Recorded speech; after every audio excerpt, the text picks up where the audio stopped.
आपने कहा कि पोर्शन कंट्रोल में आपने रोटी भी ऐड कर लेनी है, चावल भी, बट मैंने तो सुना है चावल बहुत खतरनाक है, रोटी हर रोज खाना डायबिटीज़ के पेशेंट के लिए बहुत खतरनाक है। ऐसा लोगों को यही लगता है कि चावल और रोटी हमारे एनिमीज़ हैं। बहुत सारे लोग ये प्रमोट करने लगे कीटो डाइट्स को, ये कीटो डाइट कर ले, यानी कि चावल रोटी छोड़ दें और आप प्रोटीन लेनी स्टार्ट कर दें, यानी चिकन, बीफ, मटन। लेकिन ये गलत अप्रोच है। आपने रोटी चावल खाने, आपका बेसिक सोर्स ऑफ एनर्जी जो है ना, जिसमें आपने सबसे ज़्यादा जिसने आपको एनर्जी देनी, दैट इज़ कार्बोहाइड्रेट्स, वो रोटी से आते हैं, चावल से आते हैं। हाँ, आपने खाने किस तरह ये मैटर करता है।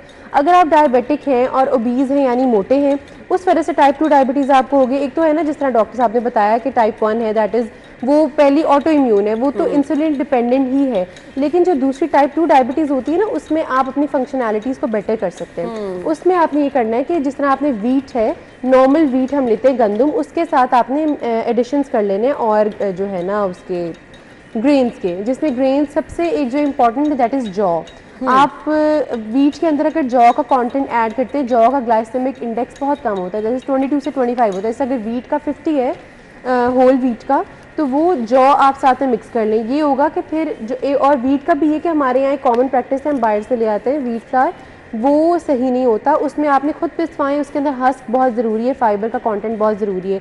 इसीलिए अब जैसे नॉर्मल अल्फाज में कहा जाता है कि चक्की वाला आटा जो है, जिसको खुद पिसवाते हैं, उसमें ये होता है कि फ़ाइबर का कंटेंट ज़्यादा होता है। हमने डायबिटीज़ के पेशेंट को हर वो चीज़ देनी है जिसमें फ़ाइबर ज़्यादा है, ताकि स्लोली वो आपके ब्लड स्ट्रीम में जाए और आपके शुगर लेवल को, ग्लूकोज लेवल को स्पाइक ना दे।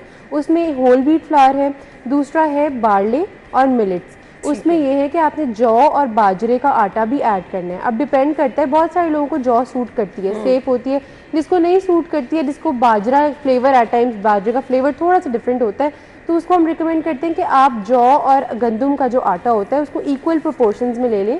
1 कप वो आटा है तो 1 कप वो आटा है। उसमें ये कि फाइबर का कंटेंट आपने रिमूव नहीं करना।